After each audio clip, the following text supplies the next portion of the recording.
And from the presidential race to a hard-fought U.S. Senate battle, recent polling in North Carolina shows incumbent Republican Thom Tillis trailing his challenger by 8 points. And the Democratic candidate, Cal Cunningham, joins us now. Welcome. What are you up against now here as you're trying to beat Tillis? It's looking good, but how do you bring it over to the finish line? Well, Mika, first of all, I'm grateful to be on this morning. Thank you. It's a historic moment for America this morning, and we're excited here in North Carolina as well.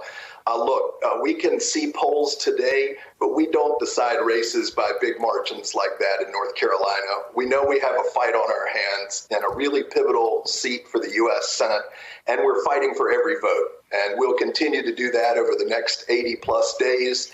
And with North Carolinians' support, we'll be part of a change in Washington come January of next year. Jason Johnson, jump in. So, Mr. Cunningham, I'd love to ask you all sorts of ACC questions. I'm a UNC alum. That's where I got my doctorate. But I'll go more political up front.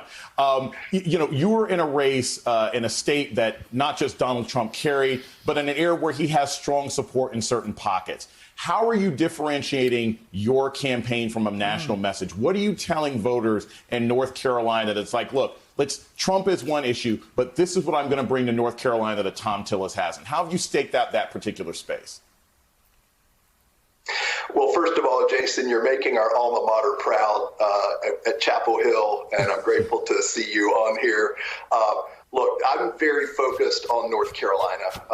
There's obviously a national campaign going on around us. My job as the senator for North Carolina is to elevate the voices of the people of this state, to make sure that they're heard in the fights that are taking place in Washington. While Joe Biden and now the Biden-Harris ticket enjoys a small lead in North Carolina, I'm, as you see in those polls, have a little bit more margin on Thom Tillis, and that's because he's even distrusted by Donald Trump and Republicans supporters here. We hear in day after day, in town hall meeting after town hall meeting, that he's just not getting the job done, that he's not putting the interests of North Carolinians first, and in the push and pull of Washington politics, he's decided something's more important than representing our state. That's the special interest and the partisan interests that are standing in the way of progress in Washington, and we're going to vote for change here this fall. So, Mr. Cunningham, a quick follow-up here. North Carolina, I have family there, I know people there, is one of the states that's trending in the wrong direction sometimes when it comes to coronavirus. And some of that is because you have a lieutenant governor and sometimes a legislature that has sued the governor when he has attempted to come up with great policies for wearing masks and controlling the virus. What's your plan as a senator who would potentially be representing the state? What would you tell the governor that we should be doing to make sure the coronavirus doesn't end North Carolina's way of life, but also respects the fact that we're dealing with a global pandemic?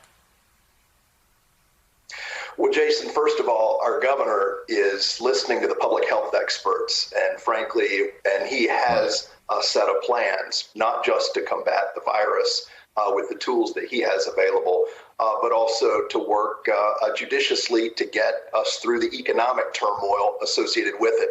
Washington should take note. We need a national response to this, and it's clear that Washington has fumbled this response. My opponent, Thom Tillis, of course, has been too weak to stand up to this administration and hold it accountable to make sure that we're focused on the healthcare challenges, aid to local governments and state governments, support to help get our schools open or to educate our children safely. And so on major priority after major priority, my opponent hasn't been part of the solution, and Washington's been fumbling the response. Claire McCaskill. Cal, it's good to visit with you. North Carolina has a sweet spot in my heart because of my dear friend, Kay Hagan. And I know that Kay Hagan served in the Senate with a huge streak of independence.